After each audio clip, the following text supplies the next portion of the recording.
obrigado por terem vindo a assistir a mais uma talk, espero que gostem. Como já foi pedido nas anteriores talks, vamos falar um pouco hoje sobre reconhecimento de imagem e neural networks, que é um tema que está com algum buzz, fala-se muito, há muitos artigos, muitas aplicações interessantes sobre neste âmbito. Penso que muitos de vocês já devem ter ouvido falar e algumas aplicações. Pronto, ao longo do...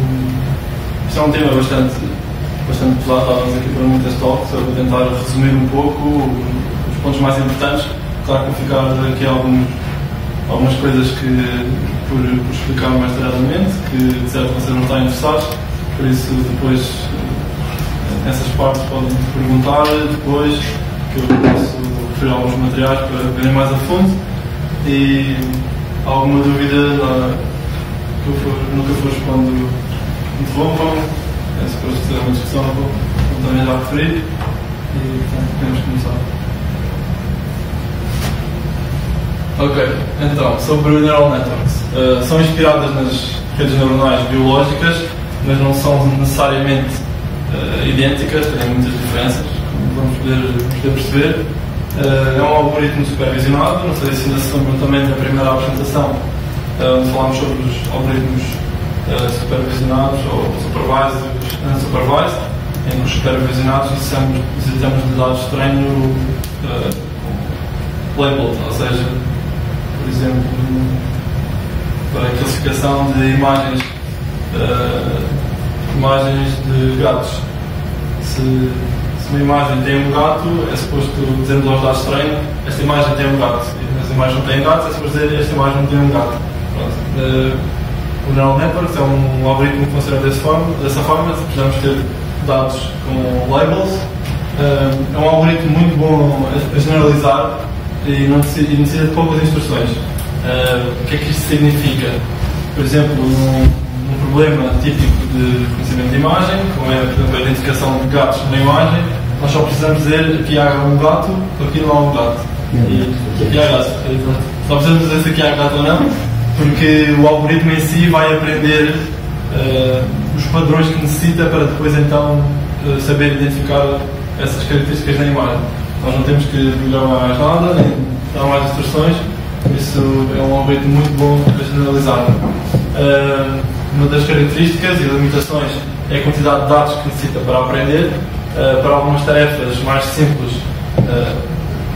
que a ordem dos dados de treino podem rondar os milhares, mas quando é tarefas mais complexas, como por exemplo a classificação de imagens, especialmente com muitas classes diferentes, por exemplo, se dentro de uma imagem queremos distinguir o que é um gato, uma bicicleta ou um carro, quanto mais labels tivermos, precisamos de muitos dados de treino mesmo. Isso é uma das limitações destes algoritmos. É um sistema bastante complexo, mas que está o seu princípio base. Funciona através de álgebra linear, que é relativamente simples, dado a magnitude de tarefas e problemas que conseguimos resolver com este algoritmo. Pronto, um dos principais motivos do hype que surge nestes últimos tempos é o aumento da capacidade de processamento. Porque com a quantidade de dados que temos, com a quantidade de parâmetros que necessitamos treinar, é necessário uma capacidade de computação enorme, e a indústria gaming, obrigada à Nvidia e coisas do género, que impulsionou nos últimos 10, 15 anos talvez, aqui a capacidade de processamento enormemente, e foi isso que permitiu também acelerar aqui um pouco o desenvolvimento dos neural networks. Vamos continuar? Ok. Então, uma rede neuronal é essencialmente constituída por 3 componentes mais importantes. A primeira aqui é a input layer, ok? Olhem só aqui para esta parte da esquerda. Aqui input layer. Aqui entram os nossos dados, o nosso input. No exemplo de uma imagem, como sabem, uma imagem é um conjunto de pixels, onde cada pixel sobre a imagem a cores tem 3 valores do RGB. Sobre a imagem a preto e branco, terá só uma cor, a intensidade do pixel. Portanto, imaginem que pegam nessa matriz de pixels, a matriz de valores, que é o vosso que é a vossa imagem, como é a vossa imagem. Por exemplo, cada valor aqui x1, x2, x3 pode ser cada pixel. O pixel na posição 1, 2, 3, etc. Até o número de inputs que vocês têm. Noutros problemas, não é o pixel, o valor do pixel, é outro input qualquer, outro valor qualquer que vocês tenham aqui para dar de input. Aqui a segunda camada é a hidden layer, que é esta parte do meio. Aqui só temos duas layers nesta componente, a 1 e a 2, mas podemos ter só uma, podemos ter várias. Aqui é onde está escondido o segredo, é na maneira como arquitetamos esta parte do meio que depende do tipo de problema, se é reconhecimento de imagem, se é outro tipo de algoritmo, vai depender da estrutura desta camada do meio, e é aqui que vão estar parâmetros. Em cada camada nós temos nodos ou neurónios, daí vem a parte das redes neuronais, porque faz a analogia em que cada nodo deste é equiparado a um neurónio e estão todos interligados, ou seja, cada valor de input está ligado a cada neurónio e depois cada neurónio da primeira camada está ligado na segunda, etc, etc. O que faz aqui então a estrutura de rede. Cada neurónio tem associado um peso. Esse peso é apenas um valor numérico que basicamente quando recebe um input, ou seja, por exemplo aqui o valor do x1 que sai daqui, vem para, por exemplo este neurónio, o valor é multiplicado pelo peso associado ao neurónio. Pronto, e o que vai acontecer vai haver, temos aqui um vetor de valores que vai ser multiplicado então aqui por uma matriz de valores também de cada layer. Dentro desta parte central pode haver layers que não alteram os valores, ou seja, não têm um peso, mas que fazem aqui algum tratamento dos dados que vêm da layer anterior, que eu vou explicar melhor a seguir. Pronto, depois desta sequência de layers, que é quanto nós quisermos, depende do problema, temos no fim uma layer de output, que é o que é deste output que vai surgir os nossos resultados e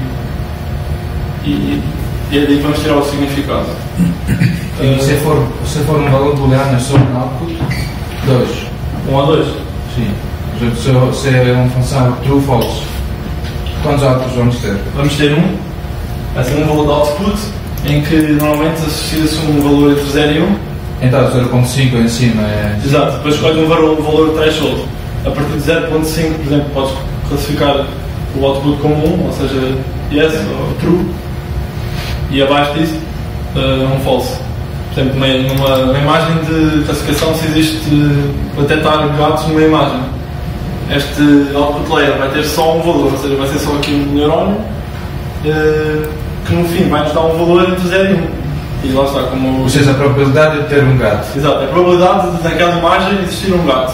Se for acima de 0.5, nós consideramos que existe lá um gato, abaixo disso consideramos que não. Pronto, e basicamente como é que funciona o algoritmo? A primeira fase é a fase de propagação, ou seja, como eu disse, entram aqui os valores do nosso input, por exemplo, os pixels da imagem, que estes valores vão primeiro ser multiplicados aqui por cada peso de cada neurónio na primeira camada, vão passar para a segunda camada, que é igual, o que sai daqui vai ser multiplicado por esta camada, etc, etc, as camadas que tivermos, até chegar à última camada, onde temos o output. Por exemplo, durante o treino nós temos a nossa imagem dos gatos e sabemos que existe um gato lá. Portanto, nós alimentamos aqui os pixels da imagem e aqui no fim temos um valor, por exemplo, de 0,3. Mas o valor real é 1, porque nós sabemos que existe lá um gato. Então, depois calculamos aqui a diferença entre esta parte aqui, calculamos a diferença entre o resultado obtido e o esperado. O esperado, o ótimo era 1, que é identificar que está lá um gato. O que nós obtemos, por exemplo, é o 0,3. Esta diferença depois vai ser usada na segunda fase, onde nós vamos fazer o update do peso de cada neurónio, ou seja, o valor pelo qual multiplicamos o dado que vem de input, de modo a corrigir este processo de correção é que vai, depois na segunda iteração, então, supostamente gerar um valor mais correto para a nossa previsão. Este processo repete-se para milhões de imagens ou milhares de imagens, o que nós tivermos, e podemos repetir mesmas imagens várias vezes. Pronto, basicamente é este o processo geral. Portanto, o objetivo final é obter um conjunto de pesos em cada neurónio ótimos para classificar as imagens. Normalmente os inputs são, por exemplo, todos os pixels, pronto, uma coisa derivada dos pixels, por exemplo, conjuntos de pixels, não sei o que é. Por exemplo, se tiver uma imagem de 256, temos qual é o número de inputs que temos? Um para cada pixel? Ou normalmente? Sim. Se tu fazes um pré-processamento das imagens, porque assim, este modelo sabe, por exemplo, imagina que tens uma imagem com 3 pixels. Pronto, isso é absurdo, mas imagina que tens uma imagem com 3 pixels. Este modelo vai estar sempre preparado para aceitar imagens com 3 pixels. Portanto, tu podes ter aqui um processamento anterior em que, imagina, converte uma imagem de vários formatos sempre para aceitar 3 pixels. Sim. Mas aqui vai sempre aceitar 3 pixels. Depois no modelo que eu vou explicar prático, vou explicar isso, mas é isso, tu pegas na imagem, por exemplo, tens uma imagem a preto e branco, imagina 50 por 50 pixels, cada pixel só tem um valor, que é a intensidade do pixel. Depois temos uma imagem em cores, cada pixel tem o RGB, o Red, Green and Blue, o valor de cada cor, pronto. Depois há aqui vários processamentos que tu podes fazer. Faz sentido fazer um resampling, por exemplo, antes, ou seja, fazer o fit da imagem sempre ao tamanho do nosso net. Sim, é exato. Por exemplo, se tiveres um dados estranhos com imagens todas com tamanhos diferentes, etc, o que tu fazes antes de treinar o modelo é meter as imagens todas coerentes, todas com o mesmo tamanho, todas com o mesmo... Normalizar. Exato, normalizar os dados. Com as escalas. Porque as imagens não têm sempre o mesmo rácio de altura do modelo. Exato. Pronto, aqui são vários fatores de erro que introduzes no modelo. Convém ter as imagens mais ou menos coerentes, ou seja, o rácio ser semelhante. Mas também há gatos que são mais assim, não é? Pois. É verdade. Pronto, mas assim, quando tens um dataset gigante em que tens imagens de todos os tipos, supostamente o teu modelo vai ser bom e vai conseguir adaptar-se aos vários tipos de imagens que tu metes. Ou seja, quer que tu metas um gato esticado quando fazes o ajuste à imagem, ou um gato mais encolhido, supostamente o modelo vai ser capaz de fazer isso.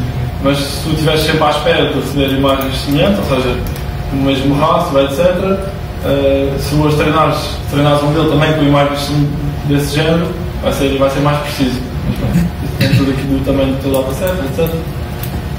Pronto, como eu disse, este processo é então repetido até atingir os critérios de convergência. Pode ser o número de iterações, ou seja, corremos isto 13 vezes nos nossos dados, ou então temos uns dados do teste onde vamos testar o modelo e ok, ele atingiu uma performance de 90% de accuracy, pronto, qualquer coisa do género.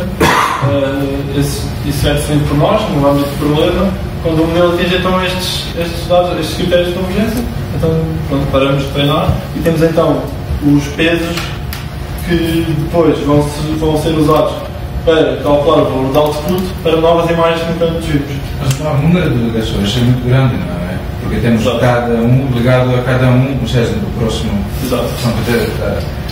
É exponencial, não é? Eventualmente. Sim, foi por isso que, como eu referi, a capacidade de computação necessária para treinar estes modelos é gigante. Existe alguma técnica, se for um peso muito pequeno, tirar a ligação? Não faz sentido? Abaixo de um tresco, não vale a pena ter a ligação, não é? Mas isso é o modelo que vai decidir. Ou seja, tu podes treinar e no fim teres aqui um neurónio em que o peso vai ser 1.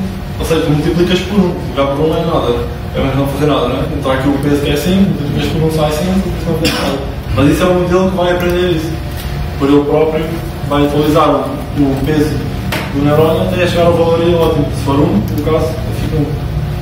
Ok, podes pensar?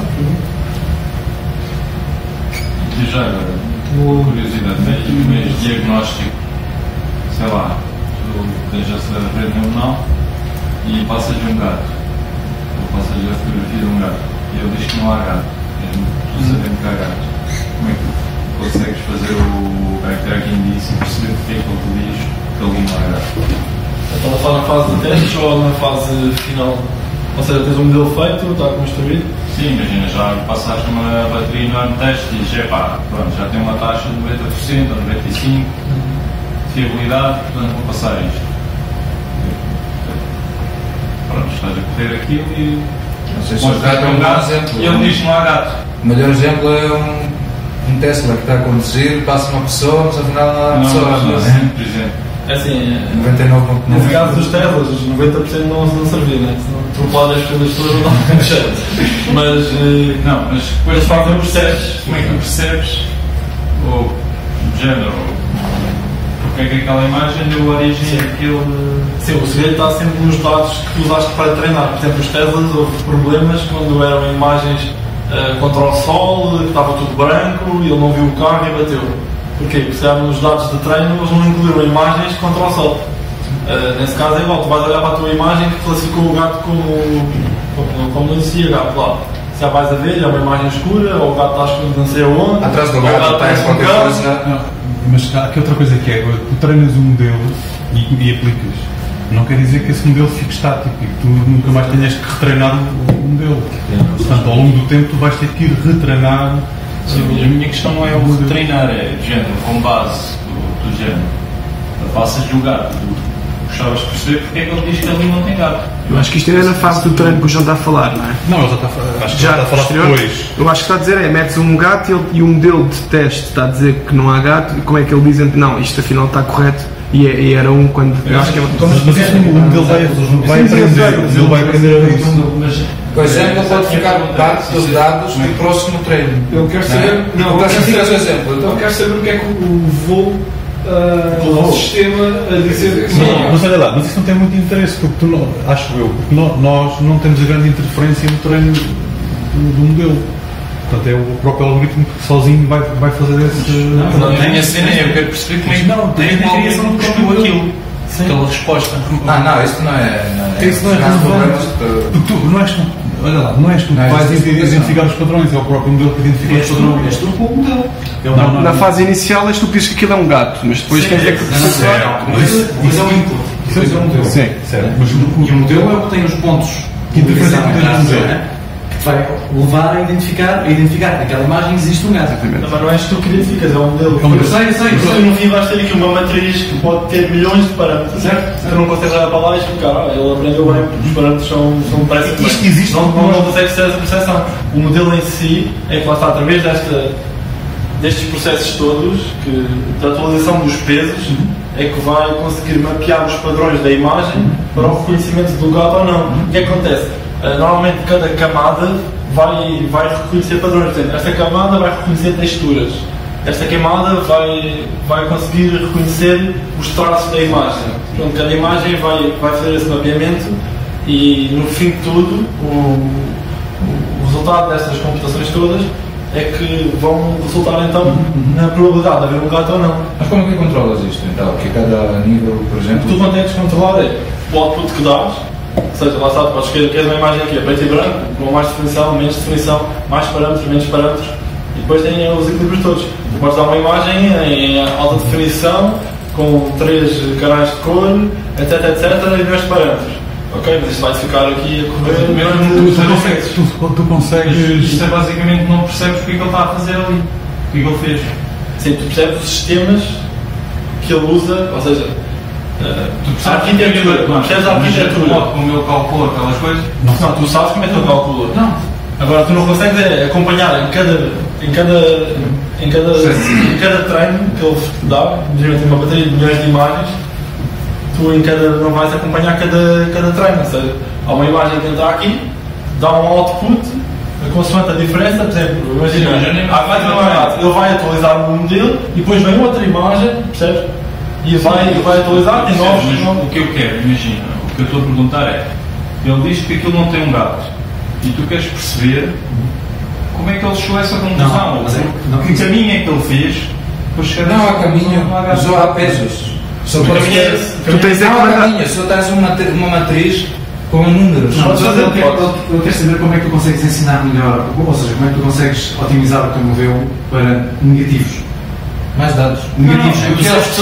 É mandares essa imagem que ele disse que não estava como positiva. Eu estou a confiar no meu modelo, imagina, eu estou a confiar no meu modelo. Ele diz-me que não tem gato. E eu quero ir olhar para lá e quero, de género, conseguir compreender como é que. Aliás, consegues perceber se conheceres o modelo. Não, podes fazer. Tu no fim aqui vais ter o quê?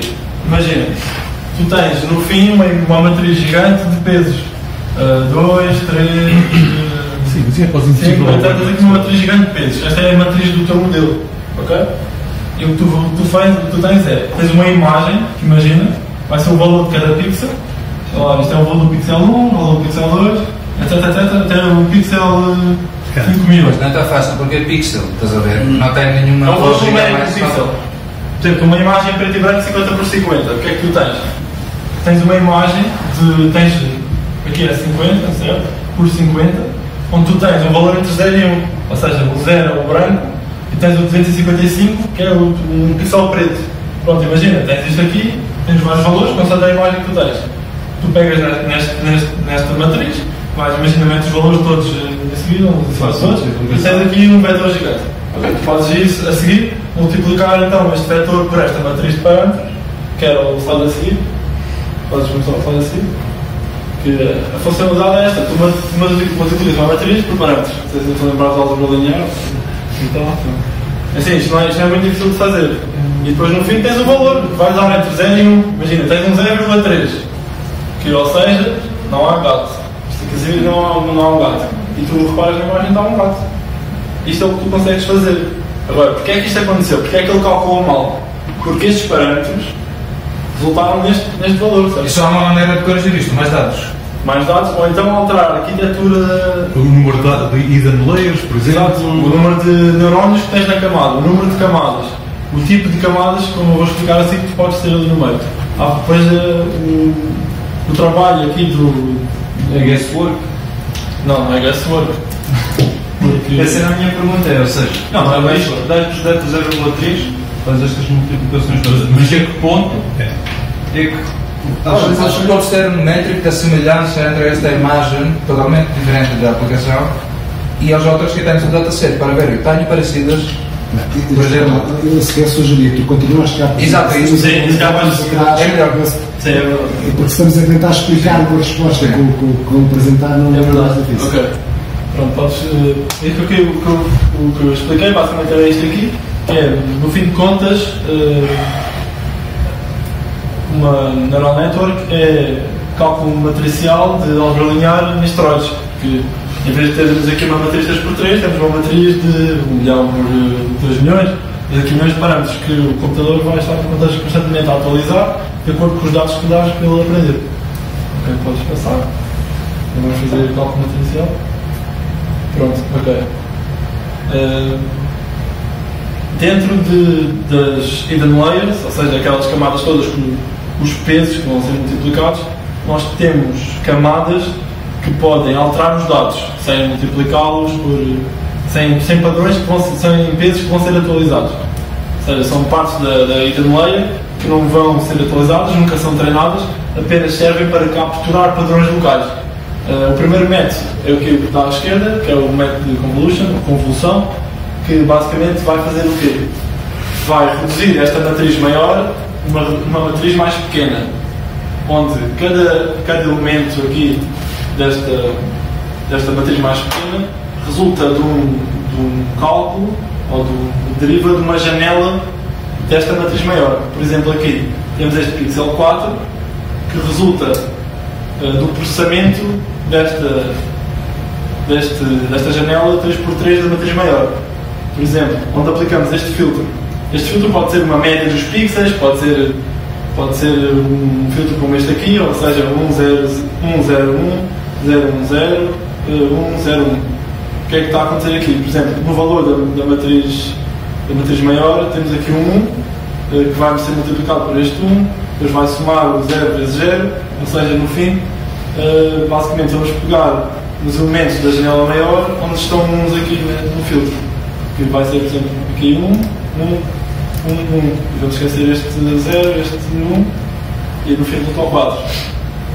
não sei, aqui não se vê, mas está a vezes 1, vezes 0, que, pronto, basicamente o que interessa pegar aqui é que vamos pegar nas janelas aqui maiores, vai capturar um padrão local, ou seja, neste local, que é o que vamos manter para o processo seguinte. Pronto, e obtemos aqui uma redução que apanha padrões locais, que normalmente segue-se de uma layer de max pooling. Aqui é semelhante o processo de capturar aqui padrões locais. Temos aqui outra vez uma matriz maior que vai dar resultado com uma matriz mais pequena, onde capturamos aqui alguns padrões locais. Neste caso é o máximo. Por exemplo, aqui a janela desta cor, deste verde mais morto, resulta do máximo desta janela aqui. Imagina aqui para baixo, que aqui temos o 3, que é o máximo da azul, e o 4, que é o máximo aqui da branca, e o 8, que é o máximo aqui do outro verde. Pronto.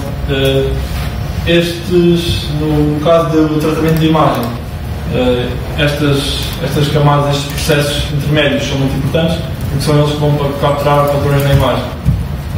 Lá está aqui formas, linhas, texturas, estas... Gato pequeno, gato grande. Exato. Ou seja, por exemplo, sem estas camadas, seria muito difícil distinguirmos uma imagem onde tem um gato que ocupa uma imagem inteira de uma que tem um gato só lá ao cantinho. Estes processos são os que permitem fazer, evitar esses problemas com as escalas e rotações, etc.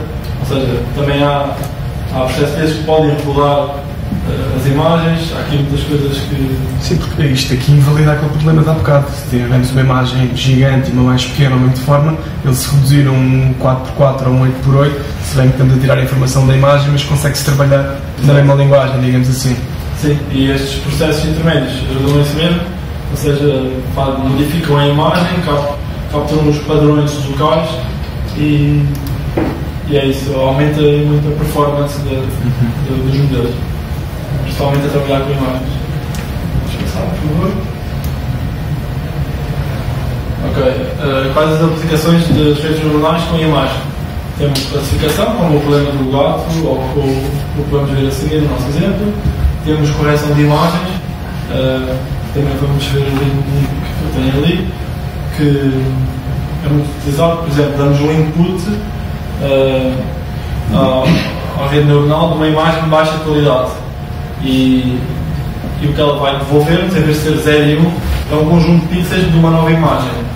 Se nós treinarmos este modelo, onde damos imagens de baixa resolução e vamos depois comparar o resultado com a imagem de alta resolução, a imagem fica treinada para aumentar a qualidade de imagens de pouca resolução que nós demos como input. Outra é a geração de imagens, onde, por exemplo, através de um quadro, nós damos como input um esboço de um quadro e o resultado final comparamos com um quadro finalizado. Depois, quando vamos utilizar este modelo, damos input a um esboço feito por nós. O que ele vai criar depois, então, é uma obra de arte baseada neste esboço que nós damos. Vamos abrir o link, que ele se faz para o link.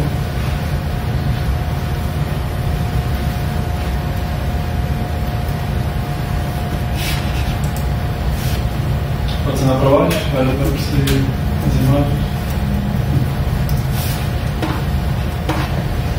Ok, este é o exemplo que nós também vamos ver a seguir. Aqui outros exemplos. Este aqui. Eu posso andar para baixo, tem exemplos mais úteis. Posso continuar. Ok. Aqui, por exemplo, se nós, aqui neste caso é treinado uma rede neuronal, onde damos uma foto de uma pessoa sem óculos e depois comparamos o output com uma pessoa com óculos. Treinando um modelo desta forma, quando damos um output, um input de uma pessoa, de uma fotografia tua sem óculos, ela vai conseguir criar aqui uma imagem tua com óculos. Podes continuar para baixo, vemos mais modelos. Isto e também fotoacessibilidade, quando vem aquelas coisas no Facebook de lá qual é a celebridade com que é mais parecido e tal, basicamente o que eles fazem é isto. usam aqui a tua fotografia para gerar uma imagem de alguém ou misturar a tua imagem com a de outra pessoa e no fundo tens uma imagem criada artificialmente. Vamos andar para baixo, continuar.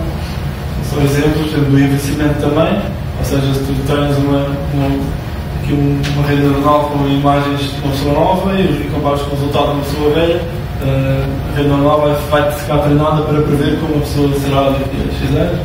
São muito utilizados. Aqui podes andar para cima. Estas são imagens geradas artificialmente. Aqui no projetor não é tão fácil de ver, mas depois no link, se quiser podem ver. Há também uma peça de arte que vendeu em Paris este ano, não é? Para $1 milhão mais, criada com o GAN. Sim, as redes neuronais também são muito boas a captar, por exemplo, estilos de pintura, de diversos. Precisa muito tempo para treinar, não é? Sim, não precisa nesse tempo. Muitos dados. Pronto, ok, podes continuar a apresentação, isto é muitos exemplos, podem depois espreitar nisso. Só mesmo cabeça. Ok, vamos passar agora ao nosso caso prático. Olha, só uma questão. Quando queremos ver uma série, por exemplo, naqueles sites em que tens de verificar coisas, se está aqui uma passadeira, se estão montras e tal. Está em Google. Prova-me não estar ao Google. Pois já ouvi dizer que isso era o Google, que estavam a fazer testes e tal. Achas que pode estar relacionado com isto, estarem a fazer os tais testes do início de teste? Não. Eles já estão a pedir para tu confirmares. Não, eles já. Não. Porque eles já têm uma classificação. Eles é que já fizeram, sim, eles já fizeram a verificação. Sim. Esses dados já estão treinados, sim. Eles já sabem o que é um e outro. Eles usam isso para distinguir que tu não és um robô, ou seja, tu tens capacidade de também distinguir um semáforo de uma fotografia. Sim. A questão é uma boa questão, porque tu podes treinar uma rede neuronal para distinguir semáforos numa fotografia. Mas há muitas perguntas diferentes. Fica difícil porque pode perguntar se há pessoas, se semáforos, um táxi. Tinhas que treinar imensas coisas para conseguires responder. Mas eles basicamente estão a usar para confirmar. Pois, exato, foi confirmar. Para dizer ou sim ou não. Não, porque nesse caso já está classificado. Mas não vai comparar o resultado com o que tu desejas, não é? Assim não serve. Em 9 imagens, É como elas que sabem que são positivas, uma delas pode ser desconhecida. Então o resultado que puseres multiplicado por N pessoas. Sim, se todos começarem a dizer que aquilo é, se calhar é porque aquilo é isto é o mais possível. Mas em geral eles têm que ter uma classificação, senão não vale a pena testar. Vão incrementando uma em milhões. Há um site muito famoso. Mas isso é exatamente o que o João estava a perguntar. Sim. Era-se por No fundo, usar também aqui para treinar. É porem lá uma ou duas, se calhar, perdidas para o pessoal começar a carregar e para perceberem o que é. Sim. Como tem um grande volume. Mas acerca desse assunto das pessoas treinarem e classificar as imagens, há um site famoso em que pessoas são pagas para, por exemplo, dizer se temos gatos ou não na imagem. Isso é na Amazon, não é?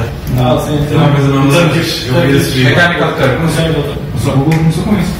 Há uns 6 anos. Mas estão sempre dinheiro. Sim, não, eles começaram isso com gamification.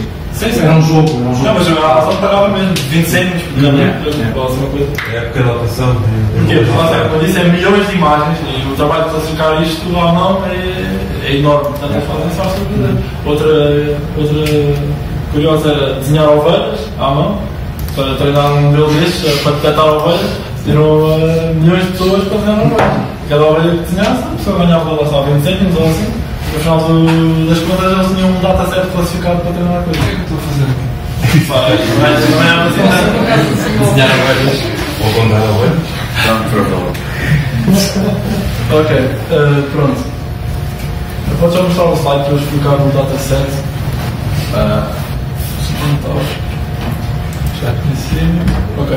Pronto, nós vamos usar um dataset que é muito usado para aprender neural networks como teste, para fazer testes, protótipos, que é o MNIST dataset.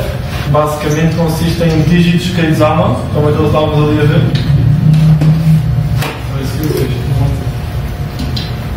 Pronto.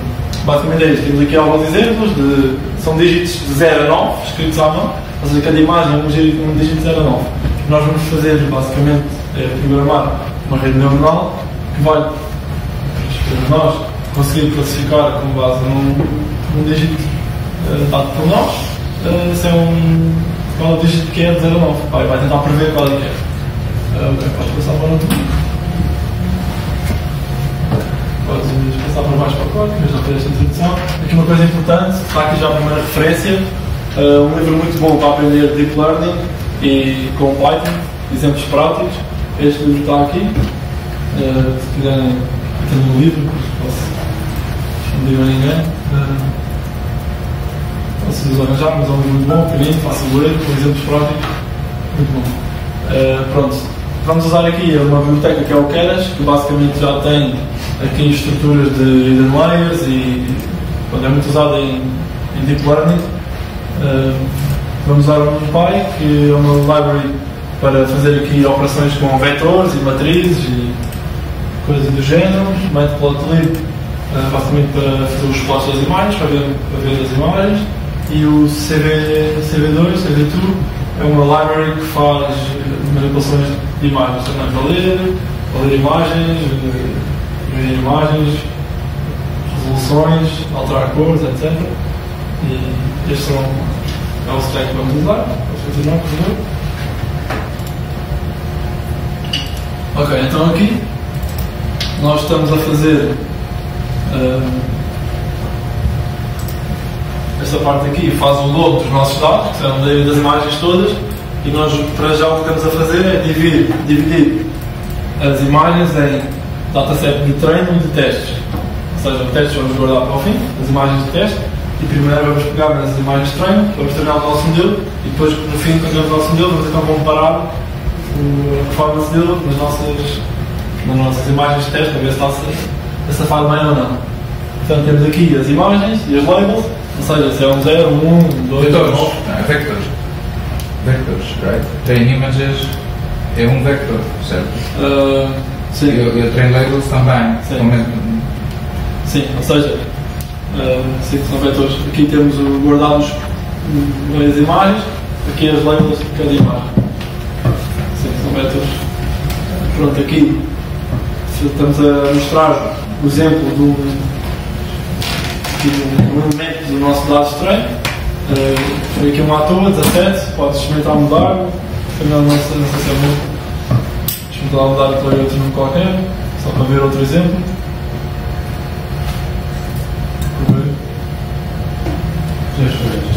Já estragou? Pronto. Vamos lá. Ok, podes escolher tudo novo. Vou ficar. Sim, Porquê? Deixa eu não sei, vamos mudar. Invalid dimensions, experimental. É para nós assim precisamos das imagens, mas podes escolher tudo novo, tudo vai. Mas até na área de dizer. Não, isso tem a ver com o processamento que nós fazemos das imagens assim. Ela vai a partir do início. Você faz a pensar pelo produto, que vai aparecer, sentido.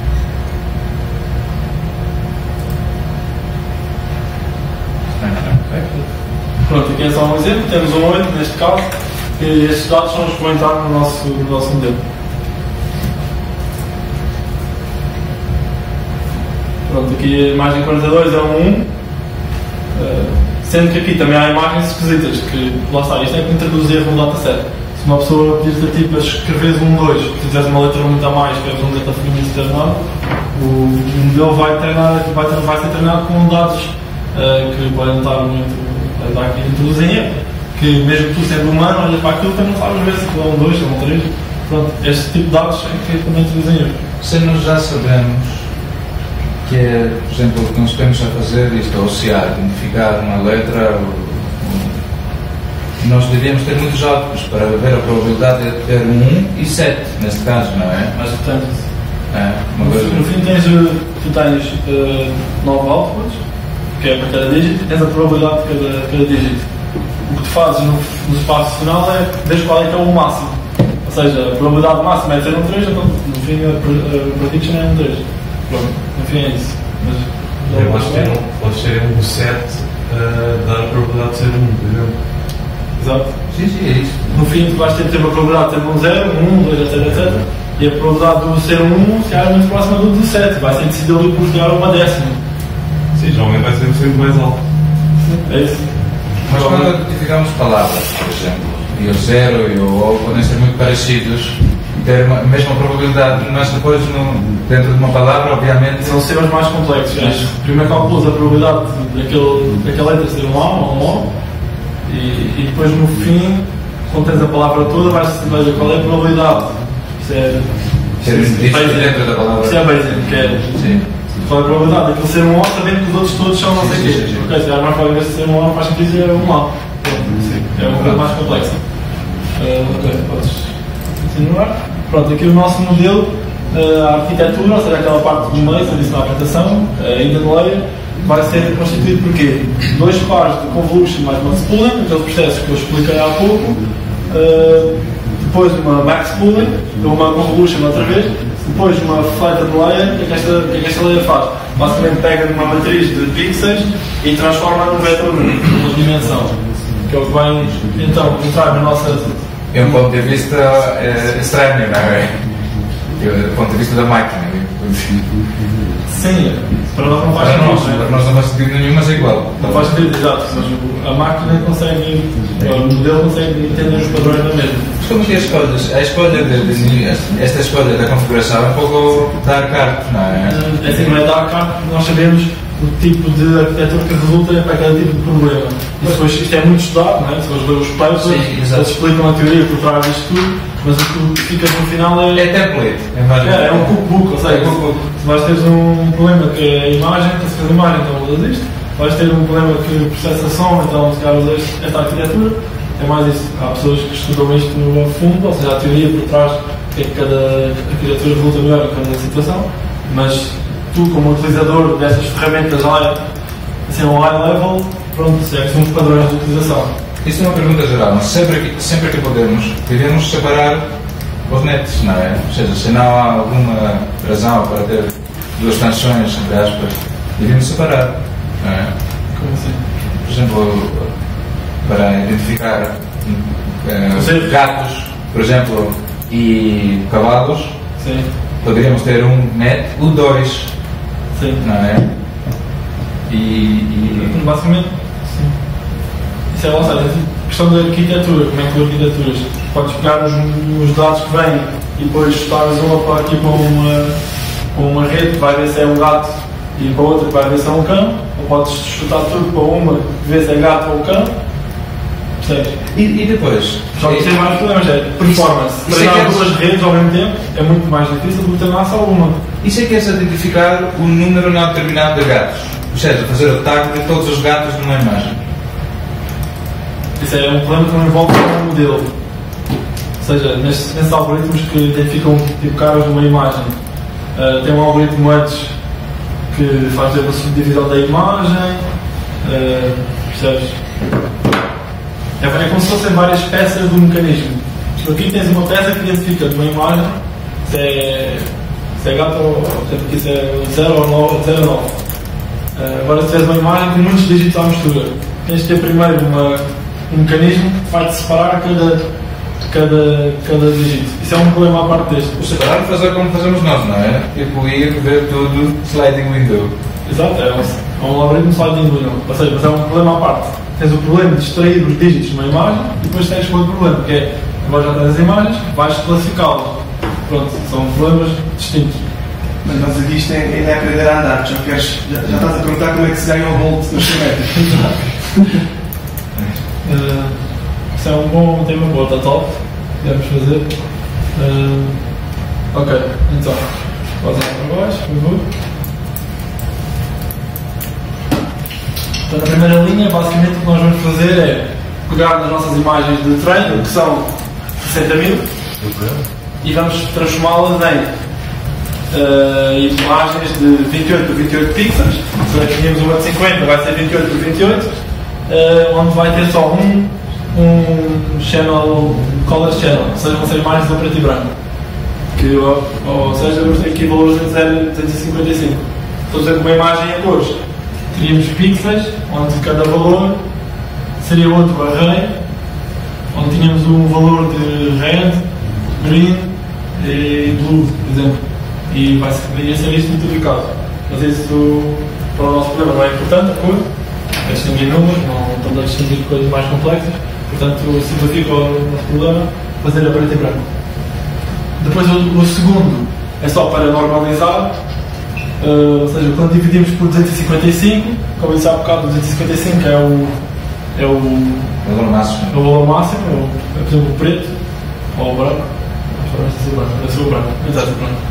E o que faz o 255 é normaliza e fica tudo uma matriz de valores entre zeros e uns.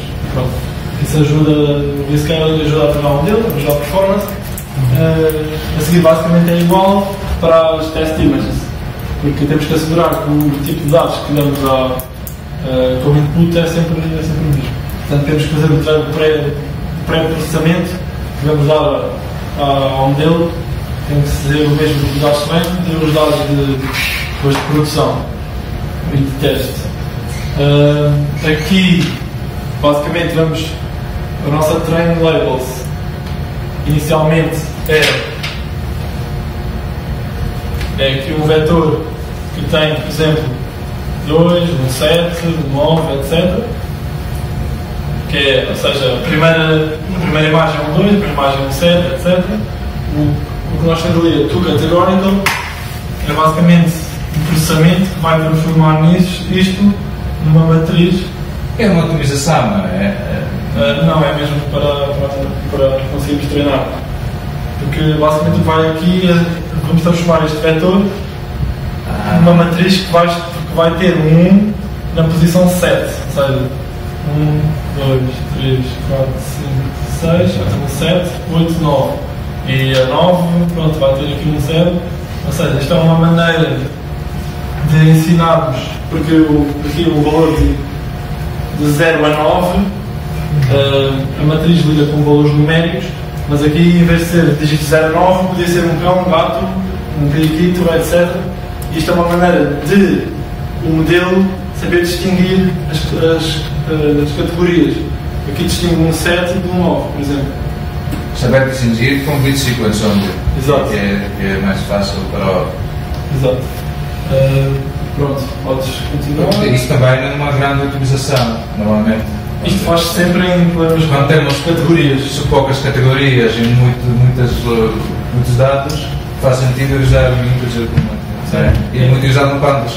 Sim, é uma única maneira de o modelo distinguir categorias que não são numéricas. Por exemplo, um gato num cão, de outras coisas. Exato. Assim tudo pode ser um número. Exatamente. É fazer um encoding, basicamente. Ok, aqui nós vamos guardar dentro dos dados de treino 12.500 imagens à parte para vermos como é que o treino está a decorrer, quando é que vamos parar. Vai ser mais claro a seguir para fazer isto. Pronto, estamos a guardar basicamente uma versão para validação. Então está-se a tirar os dados todos até.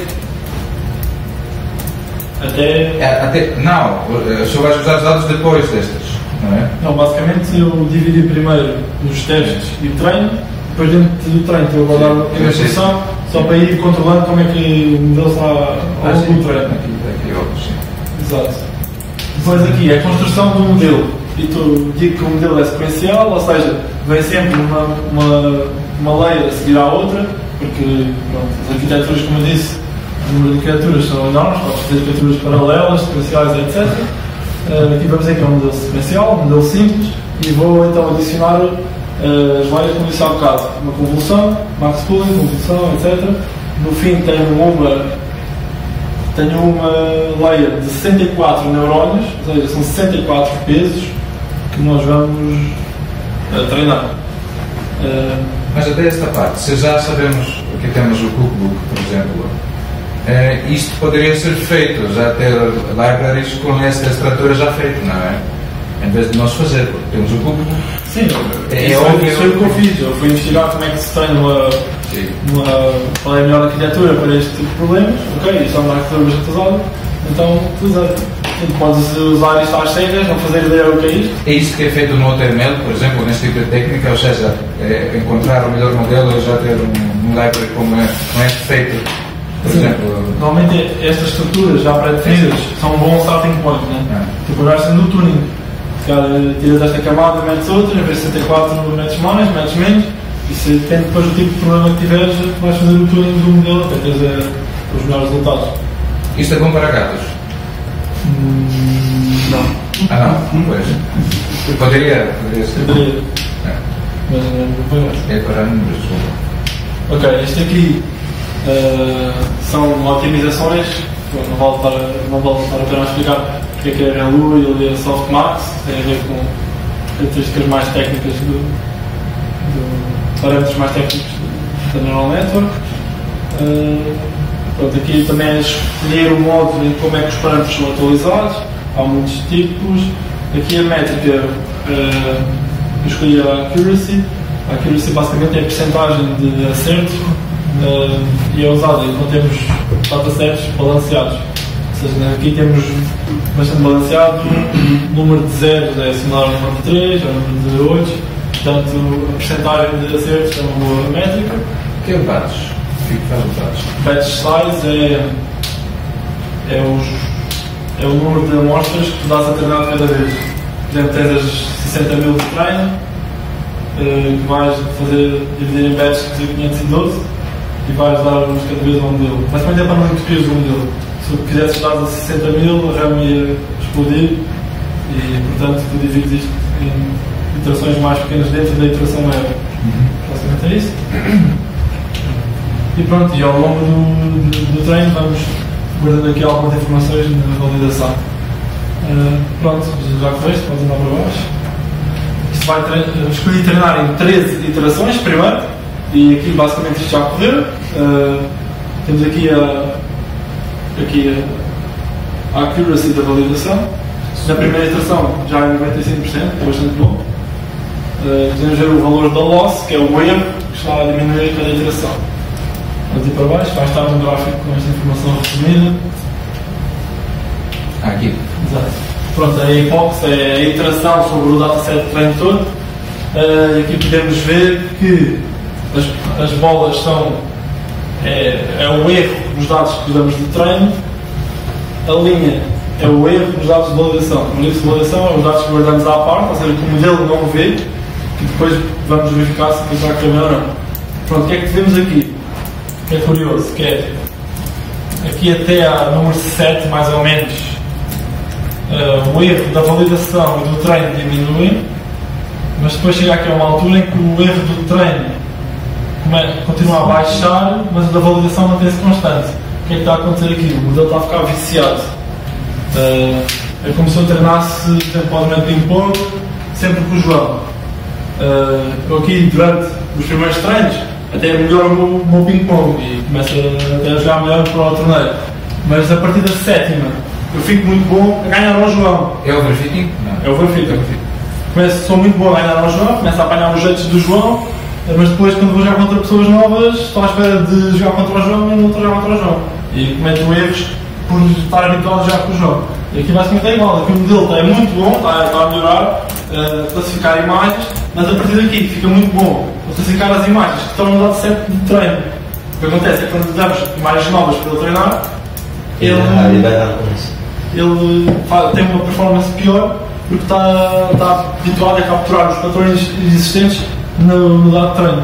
Portanto, no nosso modelo final, vamos treiná-lo aqui até à 7ª iteração e vamos guardar esse modelo. Vou andar para baixo. Então, treinar demais pode ser mau. Sim, é mau, sempre. Pronto, aqui treinamos só até à 7ª, podes continuar. E no fim temos um resultado em dados de teste, ou seja, o modelo nunca viu, de 99%. E aqui em baixo temos um teste com uma imagem que eu fiz no Paint, fiz um 5 no Paint e ele previu. É um 5. Vocês podem testar, podem fazer localmente, fazem vocês no Paint uma pintura. É possível fazer uploads de ficheiros aqui? Vais fazer agora? Não vou fazer agora, mas... Uma dica é usar um pincel grosso. Não, mas é assim. Porque se é muito fininho, não vai ter assim. No folder, podem ir aqui e fazer upload new folder, upload aqui. Ok? Para brincar com as vocês. Podem experimentar, se não... Queres experimentar? Como? Talvez é do Paint. Não tenho bem, desculpas, tenho coisas para programar. Não sei. Tens o Windows, não é? Estás a brincar? Eu não tenho nada que eu possa. Olha, posso. Pode dizer Aqui não estava em vai massa. à rede e pesquisa. 28. Digite. Só por metes 5 nas imagens. Era para ser Pode ser. Tens a 28, não é? Tens a pesquisa avançada. Não, mas deu esta parte aqui. Podes só. É portanto fala, ok. O que eu faço primeiro é o processamento da imagem. Ok. Podes dar um bocadinho para cima. Então, resize. Eu aqui leio a imagem, depois passo a imagem a preto e branco, faço o resize 28 por 28, a normalização, faço isso tudo antes de depois dar o bom dele. Mas é só tentar paint online. Você só treinou por 5, Olha aqui. não é? O quê? Você só treinou por 5, não? Não, o 5 foi uma imagem que eu fiz sim, para sim, ver se sim. ele estava a classificar bem. Então, estou a precisar aqui. Mas eu queria uma Vou tirar os screenshots depois. Isso aqui temos um paint. Ou seja, aqui. Só o braço. O braço? Não. Este aqui? Olha o mais grosso. Ou mais grosso? Aqui. Vamos a esse? Pinta várias vezes por cima dos outros. Já não. Só uma coisa. Já não. Pode ficar uma coisa com mais dimensão. Olha. Vocês não estão a ver, não é uma obra de arte. E é de propósito feita para confundir. Espera, isso aqui. Onde achas? André. Acho que vai classificar um. Vai ser um. Se disseste um bocado, Treinar demasiado não poderia ser um problema. Mas em que é que deverá ser esse problema? Treinar demasiado um dataset muito grande ou introduzir novos datasets? Assim, se tu tiveres um dataset muito grande, se calhar dificilmente vais tirar demasiado. A questão é que normalmente não tens esses datasets. E portanto vai acontecer tudo um pouco com aquela analogia que eu estava a dizer. O modelo vai apanhar os padrões do teu dataset de treino, depois generaliza mal para os novos casos. É No caso de eu jogar sempre com Ou seja, é mal treinar demasiado aquele dataset. Sim, ele vai ser muito bom nos dados de treino. Novos dados. Exatamente. É sempre. Se tu estiveres sempre a gerar dados novos de treino, que é possível fazer isso, há muitas ferramentas que tu podes implementar para estar sempre a meter dados de treino no modelo. Depois podes retreinar. Podes dizer, eu quero que treines até à sétima vez, e depois introduz dados novos. Se calhar muito peso ali, se calhar aquela escrita, aquela imagem, depois dar uma diferente, já está o peso todo do outro lado e depois já é mais difícil. Ele apanha os padrões das imagens que tu conheces, muito, e baseia-se muito naquilo. Sim, e depois quando apanha mais novas, com imagens novas, mas já não fica tão bom. E deixar de fazer isso, ou seja, treinar X vezes em dados, treinar mais, sei lá, umas quantas vezes. Sim, assim, o pipeline depois é o que tu construís, o que estás e diz que resulta melhor. Se tu garantes que, ou sabes que vais ter sempre dados novos, pode estar sempre introduzido no dataset e retreinar sempre. Isso é bom para generalizar e para continuar os dados atualizados. Foi bem? Isto é normalizado. Sim, ora bem, é isto. É a propósito para um pouco, devia tirar um pouco aqui.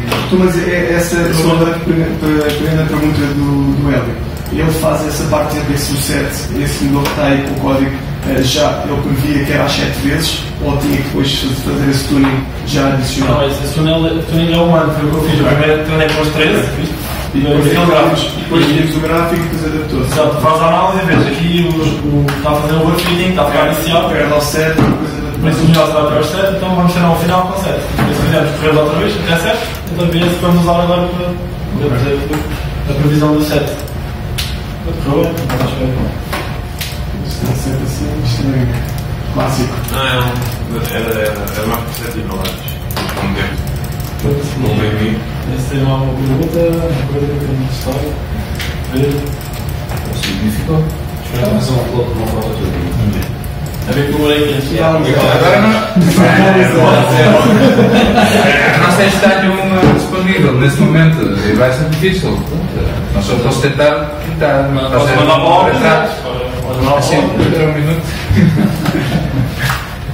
Tirar uma foto com o webcam. Não, agora está tudo organizado para vocês praticarem, se não ter nada melhor a fazer esse fim de semana. Escapei de pouco.